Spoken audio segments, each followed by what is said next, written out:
예, 지금 현재 개봉하고 있는 작품에 대한 얘기가 아니다 보니 오늘 또 많은 얘기들을 들을 수 있는 그런 자리였으면 좋겠고요. 아무튼 이 은교에 대해서 좀 설명을 좀 부탁드리겠습니다. 예, 은교를 만들었던 정주입니다. 만나서 반갑습니다. 영화 은교에서 은교로 데뷔했던 김고은입니다.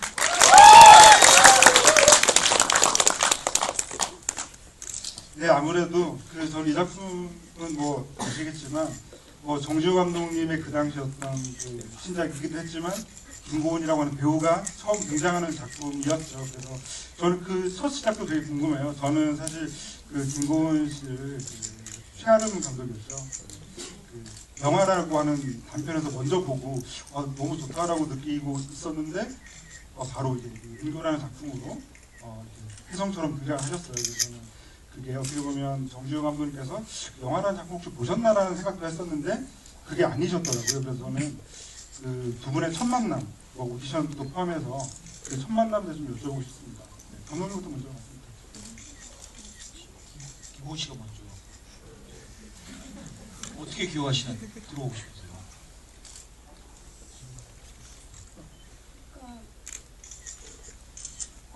설명하자면 되게 길잖아요. 그죠?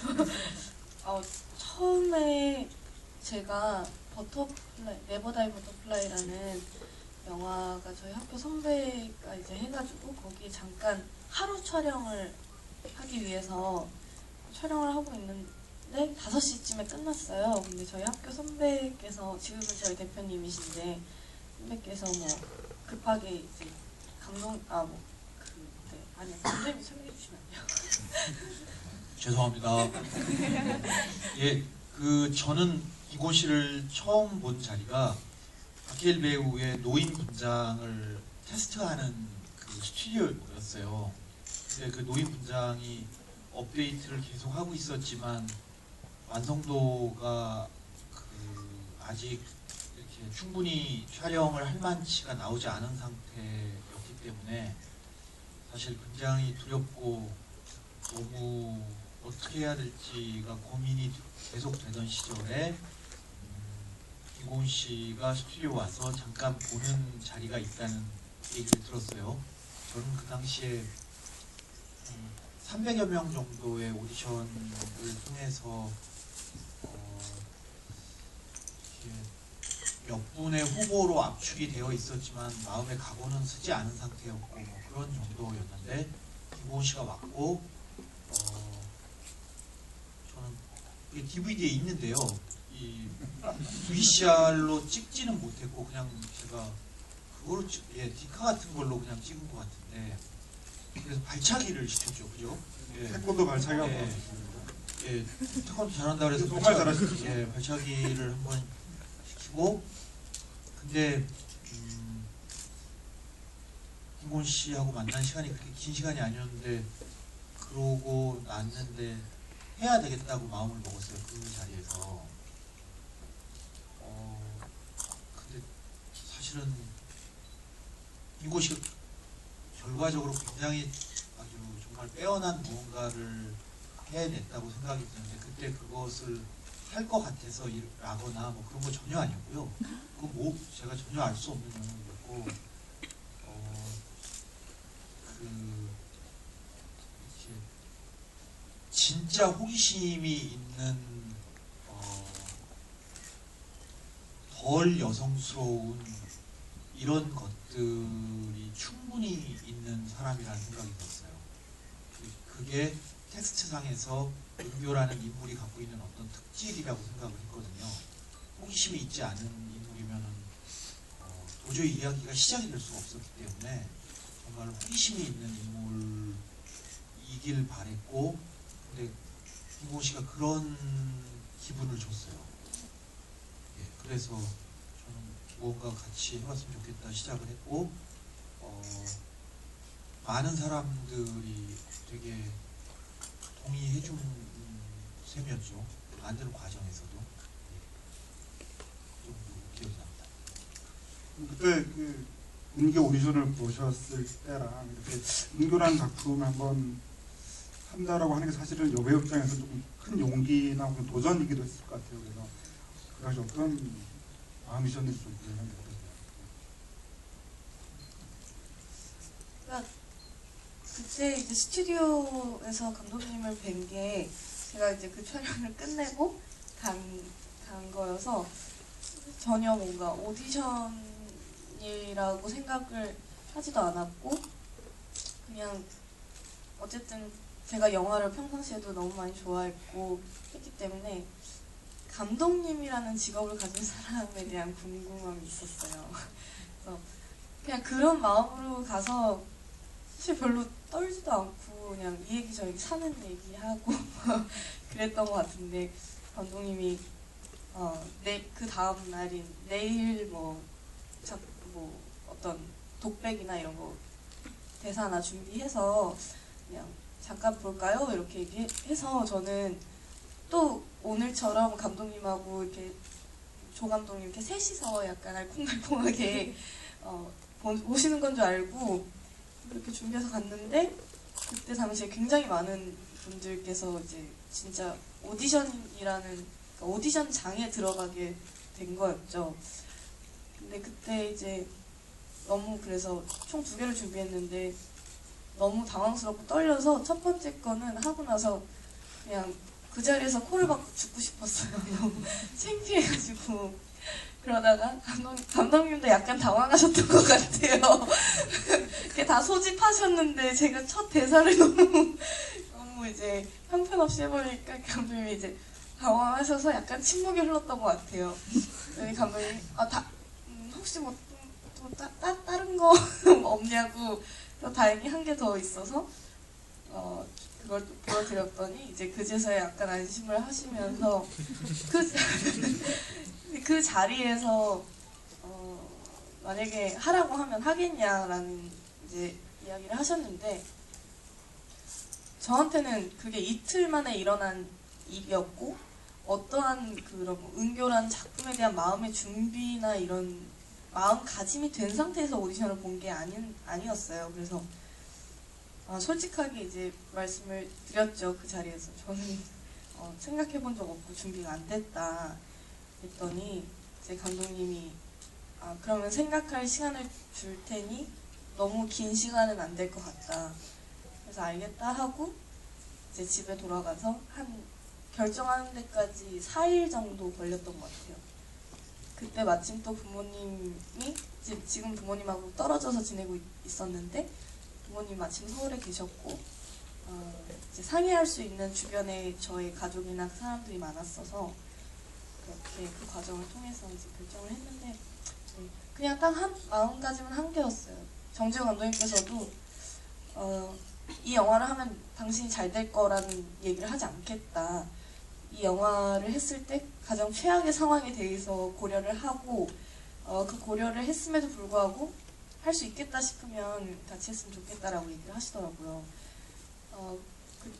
근데 그냥 제 마음은 해도 후회할 것 같았고 안 해도 후회할 것 같았어요. 그래서 그냥 했습니다. 그 대사 얘기를 하시니까 되게 기억에 남는 장면이 하나 있는데요. 저는 이 작품에서 이적효 시인과 은교라고 하는 이 두 사람이 나중에 그 문학적인 어떤 교감 같은 것들을 나누기 시작을 하면서 이적효 시인이 그 은교라고 하는 글을 써내려갔다고 생각을 해요. 그렇게 보면 제가 듣기로 이 작품 중에서 처음으로 그런 대사를 주고받는 게 뾰족한 연필은 슬프다였나요? 뭐 그런 얘기를 하니까 이제 또 받아서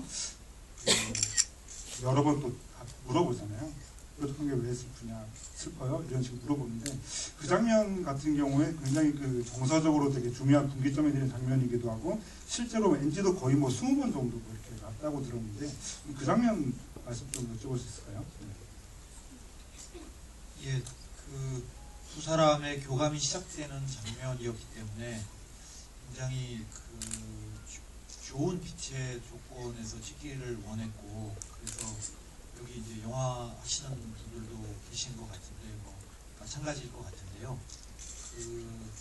어떤 특정한 시간대의 빛 조건을 영화에 담으려고 여러 날 그 시간대에만 촬영을 하긴 감독님이죠. 그리고 이제 배우 두 사람은 제가 생각할 때 배우 두 사람이 보여주기 시작한 그 어떤 교감의 화학적인 기분은 이미 영화를 시작한 지 얼마 안 돼서 아무 문제 없이 시작을 하고 있었기 때문에 그것에 뭐 이렇게 고민이 있었다거나 제가 개입을 해갖고 방해를 하거나 도움을 주거나 뭐 이런 기억은 별로 없고 그 기체 조건을 맞춰줘서 방해하지 않고 찍으려고 노력했던 기억이 납니다. 그리고 그 김고은 씨 같은 경우는 사실은 어떻게 보면 완벽하게 준비되지 않은 상태로 함께 감독님과 만들어가는 느낌으로 이렇게 작품에 임하셨다는 말씀 살짝 해주셨던 것 같은데 그런 상황에서 이제 그렇게 막 뭐 10번, 20번 이렇게 NG가 나는 상황에서 그 마음이 어떠셨을까 좀 궁금했었거든요. 그 아까 말씀드린 그 장면 같은 경우에.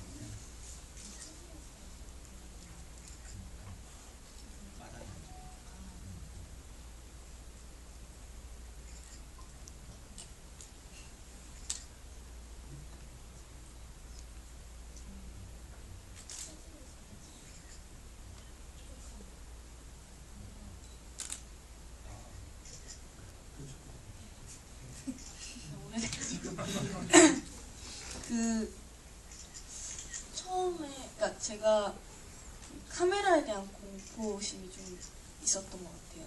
초반에 그래서 이제 굉장히 카메라가 컸고 그 두려움이 좀 있어가지고 이렇게 카메라로 찍는다고만 하면 이렇게 얼고 좀 의식되고 이래서 초반에는 안녕하세요 안녕하세요 하고 들어가는 그 장면만 한 30번씩 했던 것 같아요. 안녕하세요 하고 들어가고 안녕하세요 들어가고 이거를 30번씩 하고 근데 그때 당시에 저는 그 박해일 선배님이 노인 분장을 하시는데 8시간이 걸렸어요. 근데 저 때문에 그날 결국에는 어쨌든 분장을 하시고 못 찍는 상황이 되셨던 적이 한 번 있었어요. 근데 그때 이제 제가 너무 이게 죄송스럽고 맘대로 안 되고 이런 마음에 선배님 앞에서 이렇게 울컥해가지고 눈물을 흘려서 죄송하다고 얘기를 한 적이 있는데 그때 선배님이 딱 그러시는 거예요. 나도 영화 한지 그래도 좀 됐는데도 이끼 찍을 때도 얼마 전에 이제 이끼 찍을 때도 30번 넘게 가고 답답하고 지금도 그런다고 그러니까 그런 거 생각하지 말고 그냥 너한테 집중해서 자기 상관하지 말고 하라고 그때 이후로 약간 풀린 것 같았어요. 네. 근데 이제 카메라에 대해서는 아무런 신경을 쓰지 않고 연기에만 오롯이 집중하면서 하는데 저는 특히 그 장면이 연필 깎아드릴까요? 은교강 연필 깎아드릴까요? 그 장면을 하는데 굉장히 길게 가셨던 것 같아요. 감독님이 그 한 컷을 그게 정확히 18번 갔고 17번째에 제가 감독님한테 가가지고 감독님 정말 모르겠는데 어떡하죠? 이렇게 얘기했는데 그때 감독님이 딱 전사를 한번 바꿔볼까요? 이렇게 얘기하셨어요. 그때가 너무 기억이 많이 나와서 근데 그게 뭐라고 정확히 판단이 되진 않았는데 뭔가 속으로 유레카를 딱 외치고 내려가서 18번째 테이크를 찍었는데 저도 찍고 나서 이거 오케이 같아 라고 했는데 오케이를 하셔서 네, 그게 조금만 더 길게 갔으면 제가 와 이렇게 소리 질렀던 그게 또 찍혀 있었을 거예요. 사실 그 정주 감독님은 그 앞선 작품들을 보면 이제 모던보이의 뭐 김혜수 씨나 뭐 해피엔드의 뭐 전도연 씨 이렇게 어떻게 보면 그 당시 좀 완성된 어떤 여배우들과 같은 작업이 있었고 비슷한 경우를 찾아보면은 이제 그 사랑니의 그 정유미 씨 정도가 어떻게 보면은 정말 그 감독님으로서도 또 미지의 여배우와 만난 그런 느낌일 텐데 사실 근데 사랑니에서 이제 정유미 씨 같은 경우는 비중이 좀 다르잖아요. 은교에 비하면은 그래서 아무래도 그 두 분 함께 만들어 가시는 과정에서 뭐 디렉션이라던가 이런 여러 가지 것들이 조금 이전과 다르셨는지 좀 궁금해요. 근데 옆에 있어서 제가 덕담을 하는 게 아니라 저는 뭐 지금도 김고은 씨한테 되게 감사하게 생각을 해요. 언제 감사하게 생각을 했냐면 제가 어떤 기회에 은교 대본을 가지고 독백을 하는 거를 볼 기회가 있었거든요. 김고은 씨의 대사를 여러 배우들이. 근데 정말 대본이 어렵더라고요. 이상한 말이지만 진짜 어렵더라고요. 근데 와, 이거를 김고은 씨가 이렇게 해준 거구나 라는 생각이 한 2년쯤 뒤에 생각이 들면서 아, 진짜 고마운 일이었구나, 큰일 날 뻔했구나, 그런 생각을 했는데 최근에요. 글쎄 모르겠어요. 이렇게 배우와 관계를 맺는 것이 남자고 여자고 경험이 있고 없고를 떠나서 이제 가면 갈수록 그냥 이런 마음으로 합니다. 그러니까 배우를 방해하지 않고 배우의 기질을 어떻게 그대로 보존할까, 어떻게 하면 그럴 수 있을까, 그런 궁리를 자꾸 하고 있고요. 이제 저는 그 은교 때 이 문장이 정리된 건 아니고 은교 이후에 정리가 문장이 하나가 된 게, 감독이 배우의 무의식을 이길 수가 없어요. 그러니까 감독이 하고 싶은 게 정말 제 아무리 어떤 정당성이 있더라도 배우의 무의식이 그것에 동의하지 못하고 있으면 좋은 표현이 되질 않더라고요. 그러니까 배우가 이기게 되어 있어요. 그래서 배우를 더 천천히 보고 꼼꼼히 보려고 노력을 하고 있는데, 그런 마음의 정리, 생각의 정리를 하는 과정 중에 은교에서 김고은 씨하고의 작업이 저한테는 굉장히 큰 도움이 됐고, 김고은 씨가 직관으로 그것을 해낸 것으로 보이는데, 결국 그렇게 보면은 배우라는 것이 배워서 하는 것은 아닌가 보다, 그런 기분도 들고, 제가 조금 두서없지만 아무튼 그런 기억이 있습니다. 저는 사실 이 은교라는 작품을 처음 접했을 때요, 물론 이제 영화라는 작품을 되게 좋게 보기도 했지만 그게 단편이었고, 이 장편에서는 굉장히 긴 시간 거의 모든 장면에 등장을 하시잖아요. 근데 과연 내가 이게 단편으로 봤던 이 정말 되게 좋았던 이 배우가 장편에서 되게 좋았으면 좋겠다라는 그런 기대를 안고 보는데, 뭐 이게 좀 이런 게 질문이 될지 모르겠지만 저는 그 은교 고은 씨가 청소를 너무 잘하더라고요. 그러니까 앉아서 뭐 청소할 때랑 막 그 창문 닫고 그럴 때는 그게 어떻게 설명이 되지는 않는 건데요. 그 청소하는 모습을 보고 되게 잘하실 것 같다, 좀 그런 느낌을 좀 가졌던 것 같습니다. 이게 뭐 질문은 아닌데 이렇게 좀 받아주실 수 있을까요? 그러니까 청소를 하라 그러면 전 진짜 청소를 했어요. 정말 열심히 청소를 했고, 예를 들면은 첫 장면 아까 얘기하셨을 때 감독님이 저한테 디렉션이라고 하기엔 뭐한데 이렇게 기억이 나는 건 진짜 잤으면 좋겠다, 이렇게 좀 주무시고 계세요 이러고 다른 일을 하러 가시고 이런 식이어서 그럼 진짜 자야겠다라고 생각하고 좀 추웠어요. 근데 패딩을 이렇게 덮어주니까 너무 따뜻하니까 진짜 잠이 오더라고요. 근데 또 진짜 자니까 감독님이 어떻게 진짜 잘 수 있냐고 그랬던, 그런 식이었던 것 같아요. 네, 그 카메라에 대한 의식이나 인식을 전혀 하지 않았고, 티바라는 게 있잖아요. 촬영을 하다 보면 이 위치에 서세요, 이렇게 좀 카메라와 맞추는 그런 약속이 있는데, 저는 그 티바의 존재를 몬스터 현장 가서 처음 봤어요. 그래서 내가 은교라는 작품에서 얼마만큼의 이런 연기를 잘하게 하기 위한 배려를 받았는지를 알게 됐던 것 같아요. 사실 그 은교는 이제 개봉한 지 꽤 이제 지난 시점인데요. 저는 그 은교는 가끔씩 그냥 뭐 주말에 혼자 이렇게 보는 작품 중에 하나이기도 해요. 왜 그런지 모르겠지만 하여튼 그럴 때가 있어요. 그래서 저는 왠지 그 감독님도 이 은교라는 작품 다시 좀 생각해 보시면은 유난히 조금 이게 그 마음속에 남는 장면이랄까 그런 것들이 있으실 것 같은데, 그 고은 씨 장면 중에서 뭔가 그런 장면을 골라주신다면 어떤 장면일까요? 저는 그 김고은 씨 장면 중에 가장 황홀하게 봤던 거는 필통을 흔드는 장면인데요. 그런 말씀 드린 적이 있는데 학교 장면. 그렇죠. 예, 학교 책상에 앉아서 그 전장면이 필통 안에 든 연필이 달각거린다라는 이적교 시인의 이야기를 들었던 학생이 이제 학교에 가서 필통을 들고 귀에 대고 이렇게 흔들어 보는 장면이었는데요. 그게 정말로 기가 막히게 좋더라고요.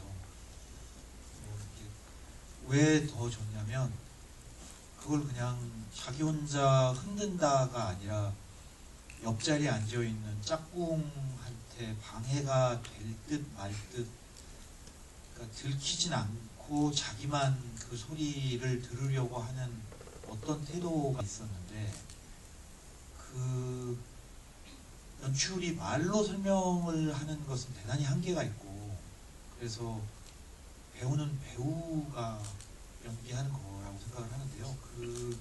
그 장면을 찍을 때 정말 잊을 수 없었던 기억이 나요. 그렇게 모니터를 보고 있다가 그냥 컷을 안 하고 조금 더 길게 보고 싶은 기분이 계속 드는 장면 중에 하나가 저는 그거였습니다.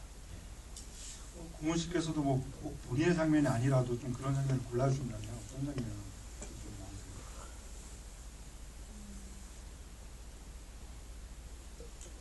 저는 젊은 이적교와의 그런 이적교의 환상씬이 되게 그냥 보면서 기분이 되게 그냥 좋다고 해야 되나?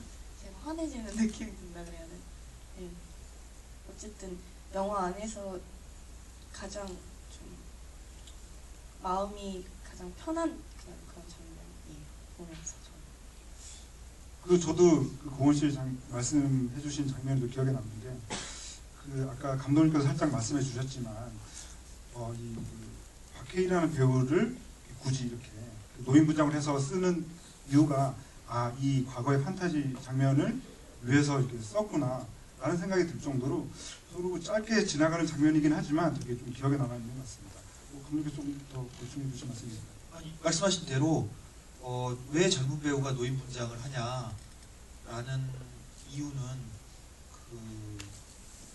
그 장면 때문이었던 것 같아요. 그 장면 때문인 것을 그리고 이해해 줬다고 생각이 듭니다.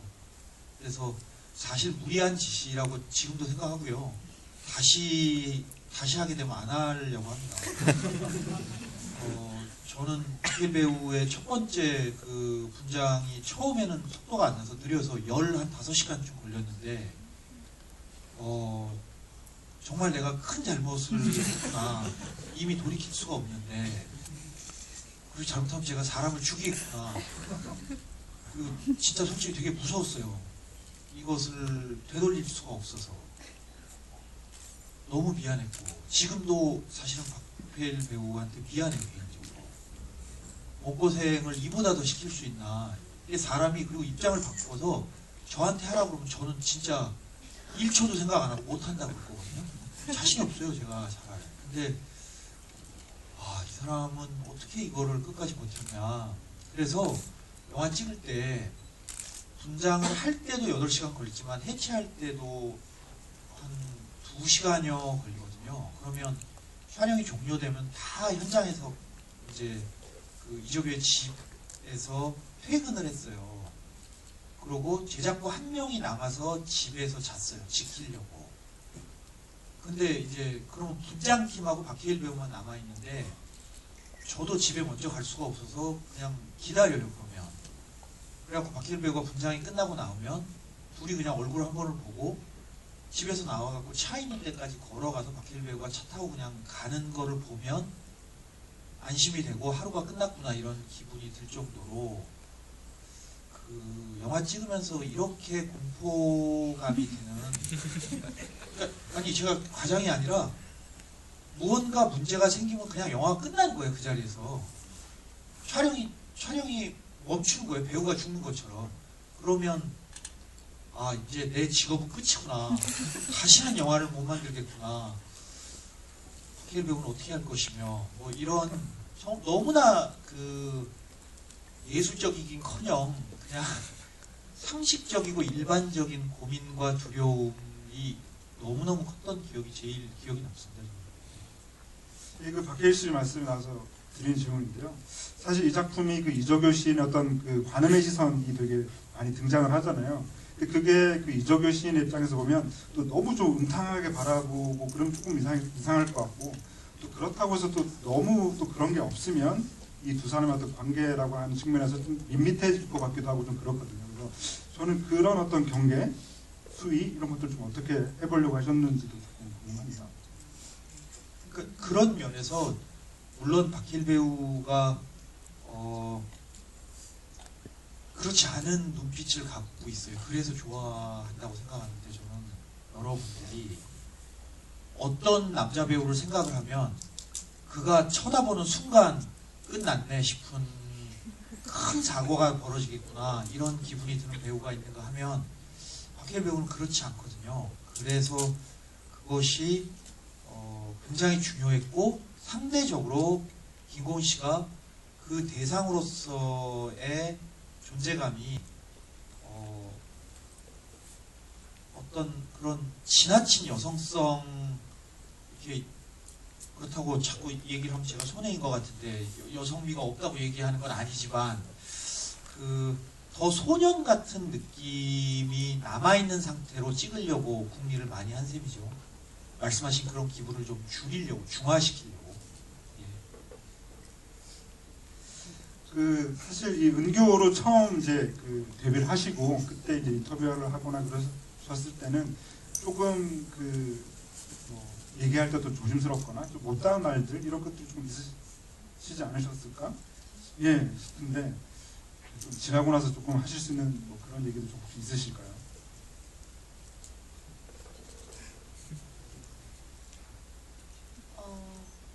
근데 제가 첫 영화를 이제 정지훈 감독님과 함께 했는데, 이렇게 뭐 캐릭터에 대한 이야기라든지 아니면 촬영 중간중간에 제 감정에 대한 이야기라든지 이런 거를 뭔가 머리를 굴려서 숨겨서 돌려 말하고 이렇게 못하게끔 유도하셨던 것 같아요. 그래서 지금 생각해보면은 참 어떻게 보면은 진짜 할 말 다 하면서 이 촬영을 했구나라고 생각이 드는데, 정말 뭐 예를 들면 맨 처음에 이제 의상이 조금 독특했었어요. 은교가 좀 옷이 다양했고 조금 막 짧은 치마에 뭐 좀 색감이 강한 이런 의상들이 있었는데, 저는 아무리 생각해도 그런 의상을 입을 것 같지 않은 기분이 있었어요. 돈이 생겨서 교복을 줄이러 신나게 가는 아이가 이렇게 다양한 옷이 있을 수 있을까? 라는 생각이 있었는데, 학생이었고 또 뭔가 그 부분에 대한 전문가 분들께서 하시는 거에 대해서 이제 제가 얘기를 하면 안 되는가 싶은 마음에 이제 조용히 있었는데, 감독님이 그렇게 약간 캐치하시고는 언제 가로수길 같이 갈까요? 이렇게 얘기하시더니 가로수길에서 만났는데, 은교가 입을 것 같은 옷을 한번 골라봐요. 이렇게 얘기를 하시는 거예요. 그래서 저는 진짜로 늘어진 듯한 흰색 뭐 티셔츠랑 이런 무색에 가까운 뭔가 초등학교 때도 입었는데 오래돼서 해져가지고 지금도 입을 것 같은 그런 느낌의 옷을 찾고, 그런 훈련을 통해서 제가 좀 숨김없이 이야기를 하고 솔직하게 좀 감정 표현을 하는 쪽이 됐던 것 같아요. 그래서 은교가 개봉을 하고 많은 기자분들하고 인터뷰를 하고 했을 때도 최대한 그냥 솔직하게 다 얘기를 했던 것 같아요. 네, 숨김없이. 저는 마지막으로 이제 두 분께 한 질문씩 드리고 마무리하려 객석 질문을 넘기려고 하는데요. 질문해 주신 분들한테는 두 분 사인이 있는 포스터 카드가 4개가 있다고 합니다. 보통 처음에 질문 안 하시는데 첫 질문 하시면 받으실 수 있을 것 같아요. 어떻게 보면 김고은 씨 같은 경우는 아까 뭐 티가도 모를 정도의 상태로 이제 은교를 시작했다고 말씀도 하셨고, 감독님과 함께 이제 은교라고 하는 캐릭터를 함께 만들어가는 작업이 되게 중요했을 것 같은데, 어떻게 보면 이 은교라는 작품을 통해서 영화라고 하는 것까지도 조금 배우고 알아나간 그런 과정이었다고 저는 생각을 해요. 그래서 지금 와서 이렇게 조금 돌이켜 보시면은 그 사실 그 승무로에서 그 배우와의 어떤 소통이라든가 이런 측면에서 정주호 감독님에 대한 말씀을 많이 하는 배우가 되게 많죠. 그 정주호 감독님과 했던 작업이 너무 좋았다. 그 배우와 또 소통하는 방식이랄까, 관계를 맺는 방식, 또 캐릭터를 함께 만들어 나가는 그런 여러 과정들이 정주호 감독님과 함께 할 때 너무 좋았다라는 얘기를 많이 하세요. 그것도 바꿔 말하면 그 김고우 씨 같은 경우에 그 은교 이후에 좀 또 다르게 그러니까 한국 영화에 대해서 좀 다른 면모까지도 알게 되는 그런 시간들이었다고 생각을 하는데, 그래서 조금 돌이켜 보면 은교라는 작품이 그 배우 김고은 지금 현재의 나에게 어떤 의미로 남아 있다, 이렇게 좀 정리를 해주실 수 있는 말씀이 있을까요?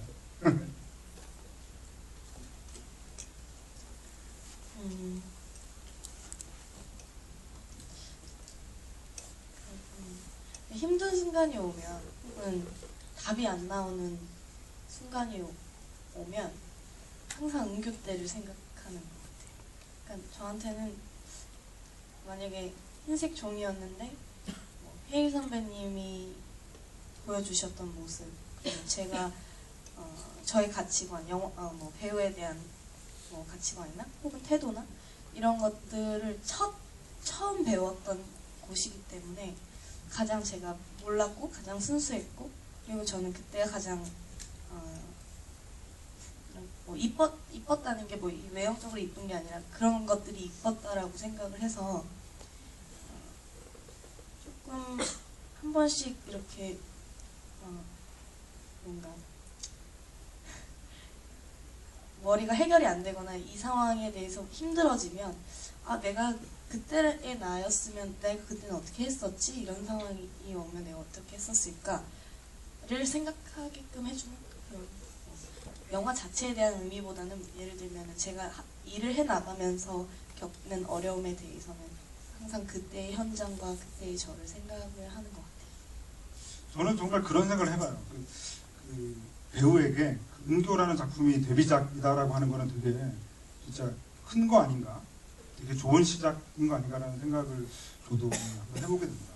그리고 정주호 감독님께도 한번 여쭤보고 싶은 건요, 사실 저는 좀 더 자주 영화를 만들어 주셨으면 하는 감독님인데, 저는 이 은교라는 작품을 하신다고 했을 때 저는 두 가지가 되게 궁금했어요. 첫 번째는 아까 말씀드렸다시피 사실 어떻게 보면 다른 여배우들과의 그 작업과 다르게 그 미지의 여배우와 작업한다는 것 자체가 되게 큰 도전이라고 생각을 했고, 또 하나는 저는 은교라는 소설을 되게 재밌게 읽긴 했었지만, 사실은 이 영화 보셔서 아시겠지만 그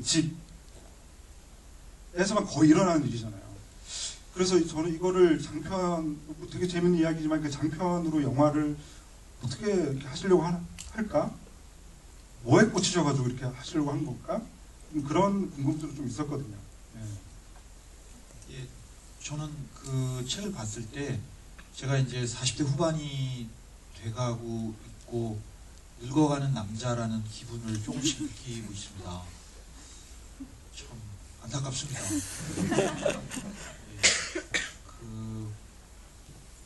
이렇게 글자를 볼 때 제가 안경을 쓴 상태인데 이렇게 글자를 보는데 이게 포커스가 안 맞아서 이렇게 보니까 포커스가 맞는 순간이 있었어요. 이상하다, 이게 어디서 많이 본 장면인데 이게 뭐지 생각하니까 이게 나이 든 사람이 노안이 온 거잖아요. 그거를 제가 은교하기 조금 전에 한 두세 해 전에 그런 순간이 왔을 때 정말 충격을 받았어요.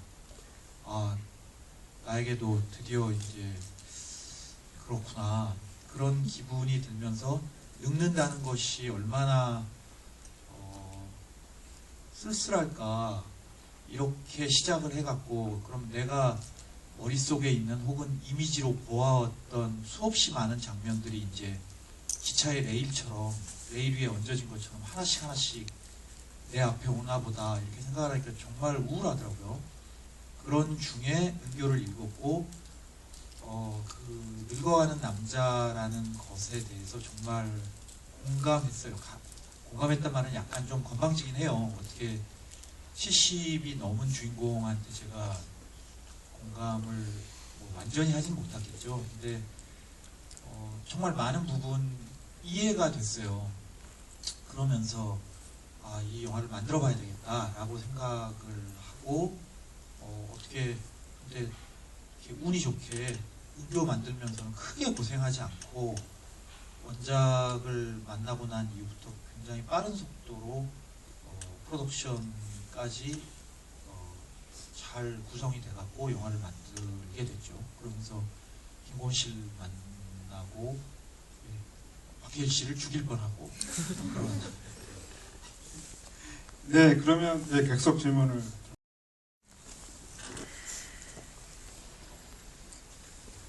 네, 제가 봤고요. 저는 개인적으로 은교를 굉장히 좋아해서 여러 번 관람을 했었는데 이전에도 제가 실제로 17을 겪어서 지내온 사람으로서 제가 생각하는 영화 속의 은교는 좀 오히려 17살보다 조금 더 어리다는 느낌을 저는 받았었거든요, 개인적으로. 그래서 그냥 17이라는 나이를 모르고 봤을 때는 오히려 좀 중학생인 게 아닌가라고 생각이 들 정도로. 그래서 감독님이 이 캐릭터 설정하셨을 때 감독님 생각하신 17살의 모습이 이럴 것이다 라고 생각하셔서 이렇게 하신 건지, 아니면은 캐릭터의 좀 순수성을 더 하기 위해서 이렇게 설정하신 건지 좀 궁금합니다. 저는 아까 말씀드린 대로 더 소년 같은 사춘기 소녀라는 기분이었기 때문에 말씀하신 거로 지금 나이가 더 어렸으면 더 좋았을 거라고 생각합니다. 더 제 욕망만으로 치면 더 어렸으면 행복했을 텐데 지금 나이 갖고도 이렇게 고생을 하고 있는데 이 미성년자가 대상화되는 거 아니냐라는 것 때문에 사실 근데 뭐 조금 다른 면이 있다고 생각이 드는데, 근데 말씀하시는 거가 참 저는 좋은 지적이라고 생각이 들고요.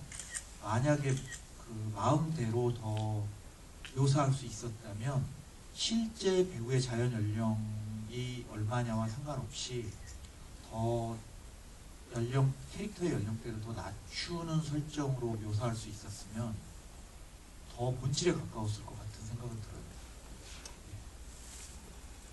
들어요. 얘도 다음 분 어떻습니까? 여기 지금 남자분.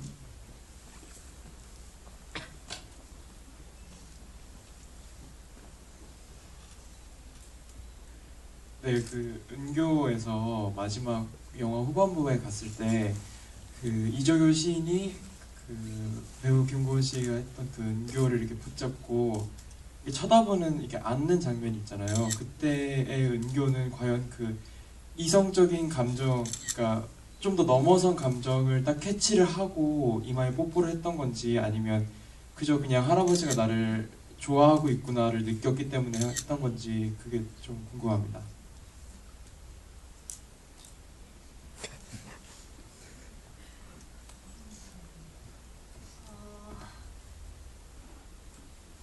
잠시만요. 뭐라고 할까요? 뭐라고 얘기를 하냐면요. 어땠었나요? 기억이 잘 안 나요. 약간 뭔가 코스프레를 하는 것 같아서 재수 없다고 느낄 수도 있을 것 같은데, 김고은 씨. 아니 제가 은교를 연기했을 때 그런 질문을 그때 당시에도 이 은교가 남성의 뭔가 시선을 알고 일부러 이렇게 하는 건지 이런 거는 전혀 아니라고 생각을 했었던 것 같아요. 근데 그 장면에서 감독님하고 나눴던 대화가 있었는데 그래서 좀 이렇게 구원. 죄송합니다. 이게 저희가 너무 성의가 없어 보이죠. 예, 근데 성의가 없는 건 아니고 그 뒤로 김고은 씨는 영화를 지금 4편을 했나요? 3편을 했나요? 그 뒤로, 은교 뒤로 지금.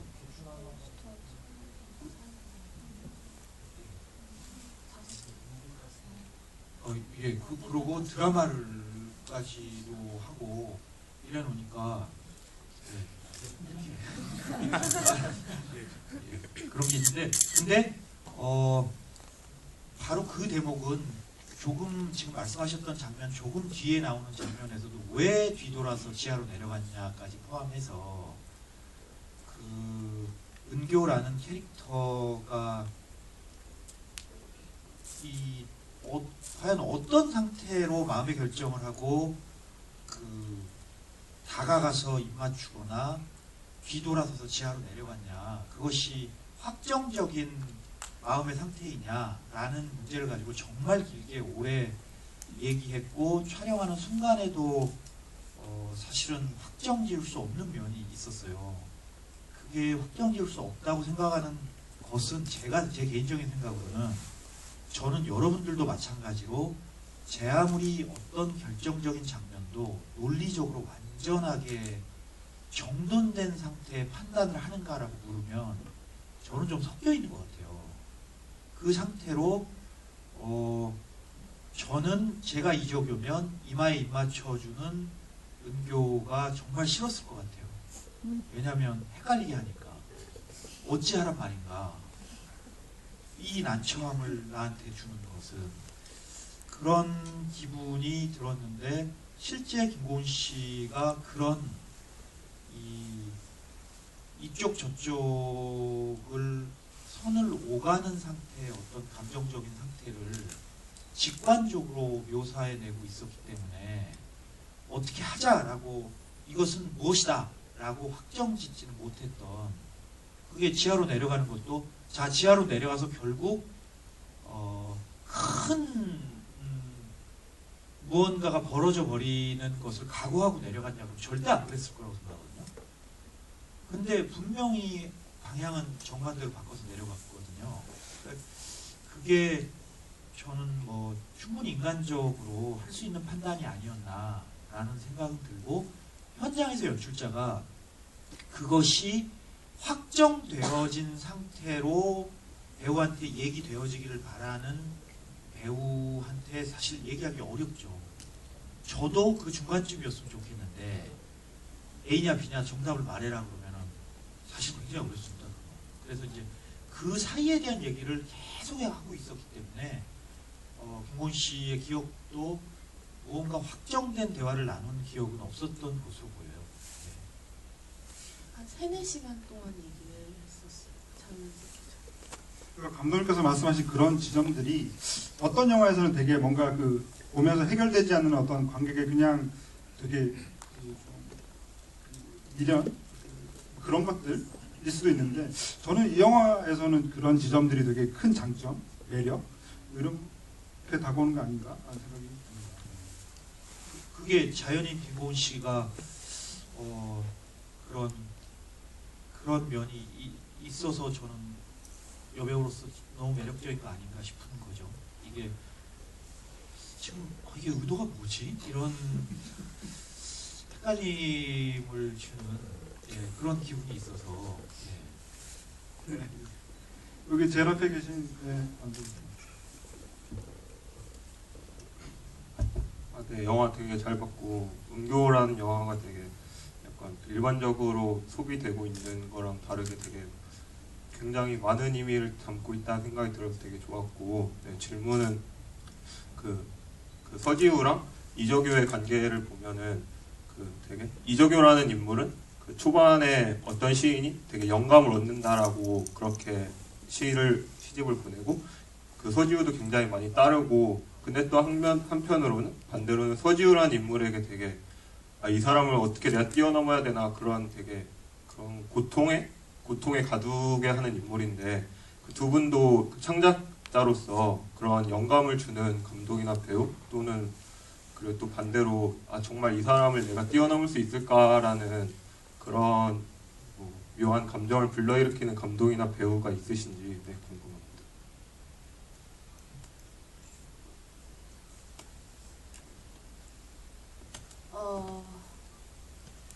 저는 일단은 이제 처음 영화 배우가 되어야겠다 뭐 이런 마음을 갖게 해줬다고 해야 되나? 어쨌든 전도연 선배님이셨어요. 그냥 그때가 제가 밀양을 봤을 때였는데 메이킹까지 다 쳐다보고 굉장히 열정적으로 어떠한 그 배우를 이렇게 파고들고 한 게 처음이었고, 그러다 보니까 이분에 대한 궁금증이 생겨서 이분이 했던 영화들을 하나하나씩 이렇게 그 연도 순서대로 이렇게 보게 됐는데, 그때 들었던 생각이 어떠한 새로운 길을 개척하시는 분 같은 느낌이었어요. 뭔가 모두가 가는 길을, 안전한 길을 선택하는 게 아니라 왜 이런 선택을 했을까를 생각하게 되는, 그리고 굉장히, 그래서 뭔가 연기에 대한 존경, 연기력에 대한 뭐 존경도 물론 있지만, 그런 자기만의 길을 개척해 나간다는 거에 대한 존경심이 좀 더 큰 것 같아요. 그 영향이 저한테도 분명히 있고 지금도 있었던 것 같고요. 네, 그렇습니다. 질문이 있는데요. 그런 여배우, 선망의 여배우랑 결국 같은 작품을 하게 됐잖아요. 그 같은 작품을 하게 됐을 때 기분이 어때요?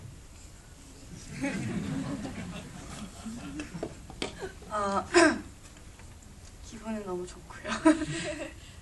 그냥 처음에 이제 첫 컷, 전도연 선배님과 제가 첫 컷을 촬영할 때는 약간 좀 믿기지가 않았어요. 그러니까 이게 몇 년 사이에 벌어진 일인데 그 갑자기 뭔가 이게 뭔가 저의 그 처음 꿈꿨던 그 뭐 17살에서 이제 은교를 하게 되고, 은교 때 전도연 선배님을 사실 처음 뵌 거거든요. 현장에 놀러 오셔가지고.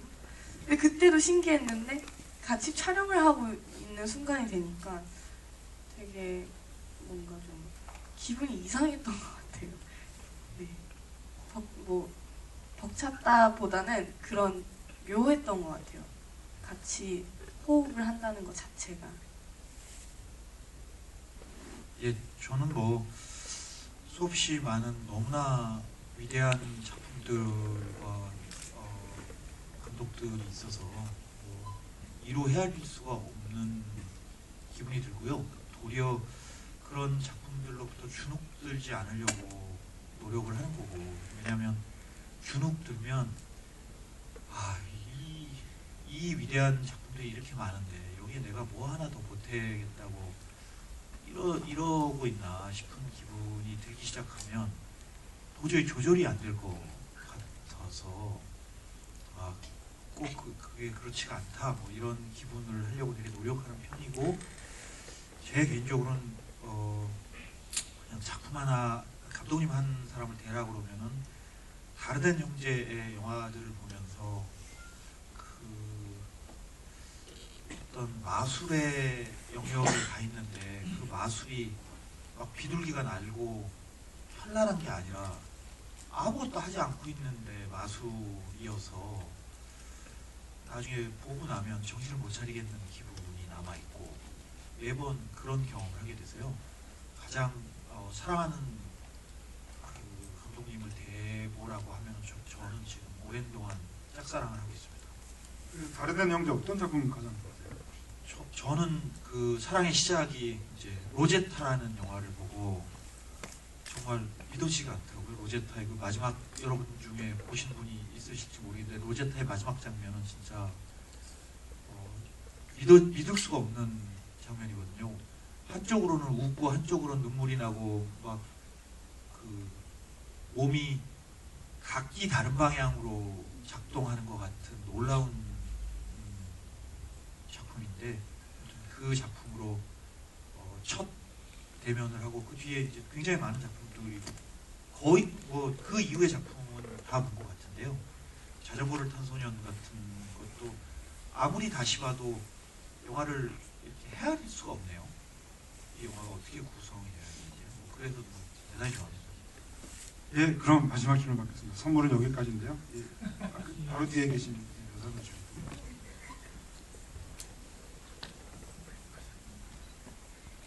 영화 잘 봤습니다. 저는 이 영화를 오늘 처음 봤어요. 그런데 뭐라 해야지, 감독님 작품을 좀 많이는 아니더라도 좀 몇 작품을 봤는데요. 공간적인 그러니까는 말씀하셨던 것처럼 집 안에서 일어나는 일들이 많아서 그 공간적인 그 요소들을 좀 더 다양하게 표현하기 위해서 혹시 연출을 할 때 어떤 중점을 두고 하신 게 따로 있으신지, 그리고 혹시 뭐 있으시다면 혹시 이 영화에는 담지 못했지만 혹시 이게 담으려고 했었는데 삭제됐던 부분들이 있는지 그게 궁금합니다. 예, 공간도 캐릭터의 하나이기 때문에 그러니까 공간이 어떻게 이야기를 담을지에 대해서 되게 고민을 하려고 하고요. 그래서 처음 소위 말하는 로케이션 스카우팅이라는 것을 통해서 장소를 정할 때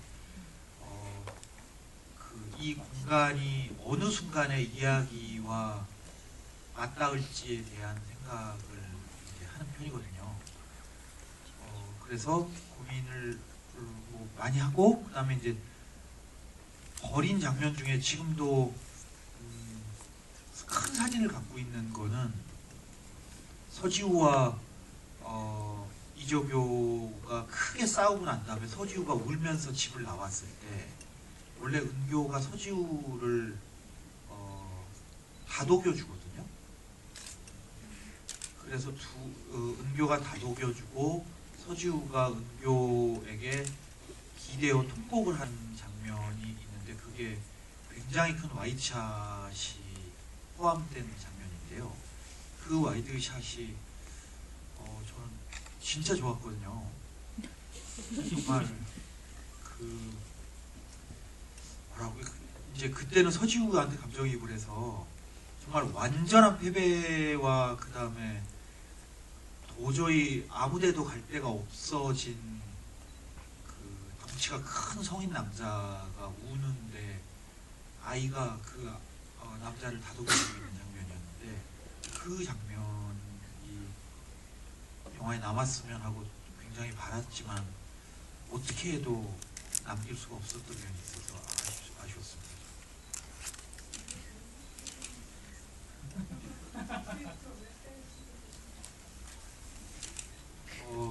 이게 흐름에서 영화라는 게 제 아무리 좋은 장면도 흐름에서 방해가 되는 경우들이 아주 종종 있거든요. 그런 경우에 그 장면 자체에 집착을 하면 전체 흐름이 흐트러지기 때문에 버리는 건 맞았다고 생각합니다. 네, 이제 좀 마무리해야 될 것 같은데요. 저는 그 정주호 감독님 작품을 보면은 되게 한국 영화를 보면서 와 되게 모던하다라고 하는 느낌을 저는 그 정주호 감독 영화를 보면서 많이 느껴요. 해피엔드부터 사랑니, 모던보이 그리고 인교까지. 그래서 저는 아까 말씀드렸다시피 감독님 작품을 좀 더 자주 볼 수 있었으면 좋겠다는 생각을 늘 가지고 있는데요. 아무튼 아까 그 김고은 씨에게도 말씀드렸지만 사실 감독이든 배우든 데뷔작이라는 건 딱 하나밖에 없는데, 저는 이 은교라고 하는 데뷔작을 가지고 계신 게 너무 진짜 좋다는 생각이 들고, 계속 요즘에도 은교라고 하는 작품을 힘들 때마다 그때 작업을 떠올리신다고 하니까 저는 더 앞으로 더 계속 잘 보게 될 것 같습니다. 특히나 또 은교 이후에 너무나 사실은 시간이 그렇게 길지 않은데도 정말 많은 작품이 나오시고, 드라마를 보면서 이 배우가 가진 스펙트럼이 되게 넓구나, 더 많은 모습을 볼 수 있어서 좋다. 예전에 누군지도 모르는 상태에서 봤던 그 단편의 배우가 정말 이렇게 짧은 시간에 이렇게 그 성장한 모습을 보면서 저는 되게 내 촉이 맞았구나 이런 생각도 괜히 해보기도 하면서 저는 이 은교라는 작품을 더 좋아하게 된 것 같습니다. 아무튼 그래도 이 두 분께 마지막 인사 부탁드리고 자리 마무리하겠습니다. 예, 저는 기회가 기회니만큼 김고은 씨한테 고맙다는 얘기 한번 하고 싶고, 그리고 김고은 씨가 여러 여배우들과 합을 겨루면서 지금 계속 영화를 찍어 나가는 모험을 벌이고 있다고 생각이 드는데, 저도 정말 관객의 한 사람으로서 그것을 아주 흥미롭게 보고 있다는 말씀도 드리고 싶고요. 이번에 이제 4등 만들었고 더 열심히 자주 만들고 싶은데 참 그게 잘 안 되네요, 생각같이. 근데 더 나빠지지 않은 영화 만드는 게 목표인데요. 나쁜 영화를 근데 어떻게 또 완전히 피하겠습니까? 그래도 한 번씩 봐주고 좀 그래주셨으면 좋겠습니다. 열심히 하겠습니다.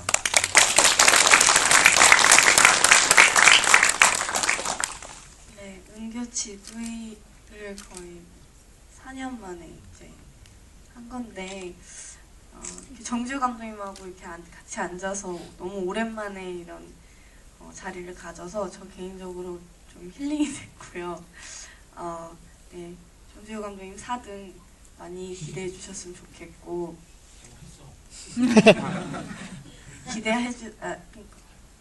많이 관람해 주시고 한겨울에 촬영하실 때 제가 놀러 갔었는데 너무너무 고생 많이 하셨던 것 같아요. 네, 많이 관람해 주세요.